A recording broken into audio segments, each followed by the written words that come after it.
అబ్బో ఇక్కడ కేజీ చీరలు కొంటే అర కేజీ చీరలు ఫ్రీ అంట. మంగళ్య షాపింగ్ మాల్ కేజీల్లో సేల్, టన్నుల్లో ఆనందం.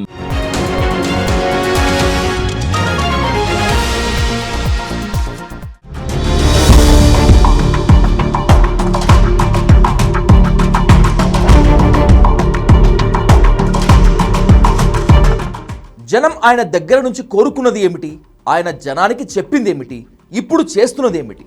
ఆయన కన్ఫ్యూజన్లో ఉన్నారా, జనాన్ని కన్ఫ్యూజన్లో పడేస్తున్నారా, లేక తాను క్లారిటీతోనే ఉండి పబ్లిక్ని మోసం చేస్తున్నారా? పవన్ కళ్యాణ్ విషయంలో ఇప్పుడు జనంలో జరుగుతున్న చర్చ ఇదే. వైసీపీ 5 ఏళ్ల అరాచక పాలనకు వ్యతిరేకంగా పవన్ ఇచ్చిన పిలుపుకు స్పందించి కూటమి సర్కార్ని గెలిపించారు జనం. ఆయన డిప్యూటీ చీఫ్ మినిస్టర్ అయ్యారు. ఆయన సోదరుడు నాగబాబు ఎమ్మెల్సీ అయ్యారు. కావాల్సిన వాళ్ళకి మంత్రి పదవులు వచ్చాయి. కానీ జనం కోరుకున్నది మాత్రం జరగటం లేదు. పాలన గాలికి వదిలేసి కాసేపు సనాతన ధర్మం అంటాడు, ఇంకాసేపు హిందీ ఉద్యమం అంటాడు, మరి కాసేపు హైందవ ధర్మ పరిరక్షణ అంటాడు. గట్టిగా అడిగితే వైసీపీ వాళ్ళని గుడ్డలిడదీసి కొడతా, మళ్ళీ పవర్లోకి రాకుండా చేస్తా అని 2 సినిమా డైలాగులు చెప్పి ఆ తర్వాత గుహలోకి వెళ్ళిపోతాడు. ప్రస్తుతం AP deputy chief minister Pawan Kalyan గురించి జనం అభిప్రాయం ఇది. మొన్నటి వరకు జనానికి అవసరం లేని సనాతన ధర్మం గురించి బోధించిన పవన్ కళ్యాణ్ ఇప్పుడు కొత్త సిలబస్ అందుకున్నాడు. హిందీ నేర్చుకుంటే తప్పేంటి, తెలుగు మనకి అమ్మ, హిందీ పెద్దమ్మ, ఇంగ్లీష్ నాయనమ్మ ఇలాంటి పడికట్టు పదాలతో జనం కళ్ళకి గంతలు కట్టడం మొదలుపెట్టాడు.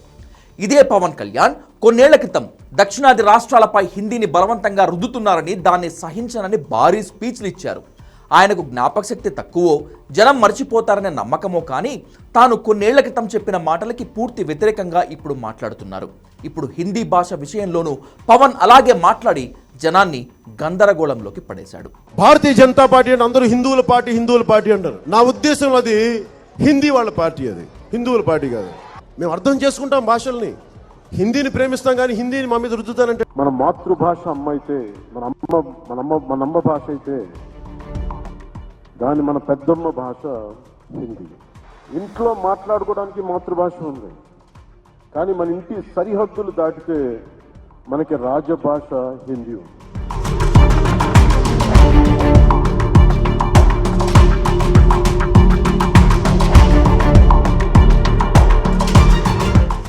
నాకు పార్టీ ముఖ్యం కాదు, కూటమి భవిష్యత్తు ముఖ్యం, అందుకోసం నేను ఏం చేయడానికైనా వెనకాడను అని ఈ మధ్య ఓ గందరగోళం స్టేట్మెంట్ ఇచ్చాడు పవన్ కళ్యాణ్.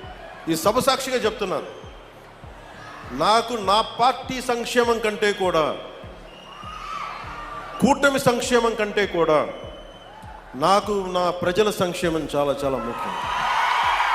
దీంతో జనసేన కార్యకర్తలు, నాయకులు అందరూ అయోమయంలో పడిపోయారు. నీకు పార్టీ ముఖ్యం కాకపోతే మరి ఇంకేం ముఖ్యం?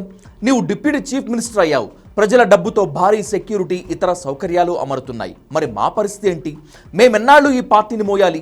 అధికారంలోకి రాలేని పార్టీకి అసలు మేము కష్టపడటం ఎందుకు? 15 ఏళ్ళు అధికారంలో కూటమి, నువ్వు డిప్యూటీ చీఫ్ మినిస్టర్గానే ఉంటే గ్రామాల్లో, జిల్లాల్లో మేమేం చేయాలి?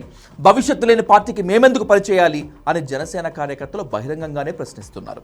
పార్టీని గాలికి వదిలేయటం ద్వారా పూర్తిగా బీజేపీ విధానాలను అమలు చేసే పనిలో పవన్ ఉన్నట్లు స్పష్టమైపోతోంది.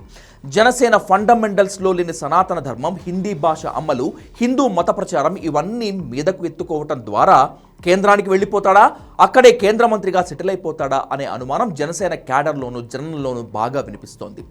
2014లో జనసేన స్థాపించినప్పుడు చెప్పిన ప్రత్యేక హోదా గురించి ఇప్పుడు ఎక్కడా ప్రస్తావించడం లేదు. అవినీతి లేని సమాజాన్ని స్థాపిస్తారని చేసిన ప్రతిజ్ఞ ఇప్పుడు అడ్రస్ లేదు. ఎక్కడో మొదలుపెట్టి అర్థం లేని సనాతన ధర్మం, ఈ భాష దగ్గర చివరికి ఆగిపోయాడు పవన్ కళ్యాణ్.